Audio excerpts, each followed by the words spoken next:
Assalamualaikum warahmatullahi wabarakatuh. Perkenalkan, nama saya Trio Fajri dengan NPM 21030111092 dengan rekan saya Septiana Fatika Setianingrum dengan NPM 21030120033 dengan dosen pengampu Ibu Nurul Mahmuda MH. Kami dari kelompok 13 akan menjelaskan tentang moderasi beragama. Pengertian dan prinsip dasar moderasi beragama. Moderasi adalah kegiatan untuk mengatur, memandu, serta menengahi komunikasi interaktif, baik yang berbentuk lisan maupun tulisan. Moderasi beragama dapat dipahami sebagai cara pandang, sikap, dan perilaku yang selalu adil, mengambil poros di tengah-tengah, dan tidak ekstrim dalam beragama. Landasan moderasi beragama. Salah satu bentuk migrasi beragama yang ditunjukkan Islam adalah memberikan kebebasan beragama pada pasal 25 Piagam Madinah, memberikan jaminan kebebasan beragama. Rasulullah alaihi wasallam memuat ketentuan-ketentuan moderasi beragama yang menjadi dasar kerukunan hidup beragama. Para pemeluk agama yang berbeda harus hidup berdampingan secara damai. Ajaran yang berbeda tidak menjadi penghalang bagi kerukunan hidup di tengah masyarakat, baik dalam beribadah atau sebagai individu maupun dalam berinteraksi sosial. Sebagai anggota masyarakat, Islam selalu mengajarkan untuk bersikap moderat yang terdapat dalam surat Nisa ayat 14. Dalam piagam dirumuskan kebebasan beragama, hubungan antara kelompok, dan kewajiban mempertahankan kesatuan kehidupan bersama yang memuat ketentuan-ketentuan moderasi beragama yang menjadikan dasar kerukunan hidup beragama yang berbeda tidak menjadi halangan bagi kerukunan hidup di tengah masyarakat.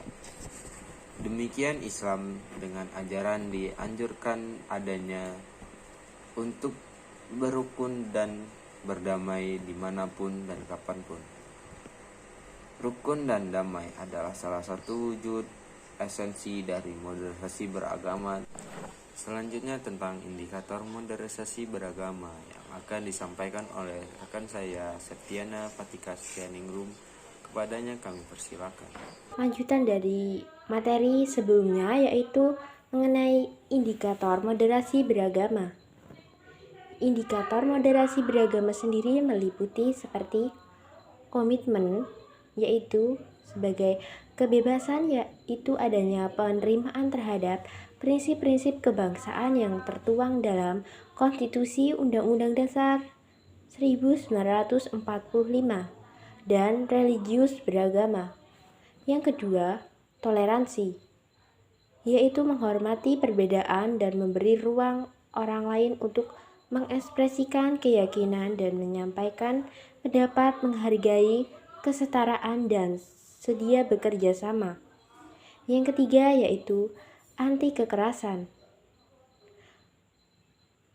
yang bermakna menolak tindakan seorang atau kelompok tertentu yang menggunakan cara-cara kekerasan, baik secara fisik maupun verbal, dan mengusung perubahan yang diinginkan.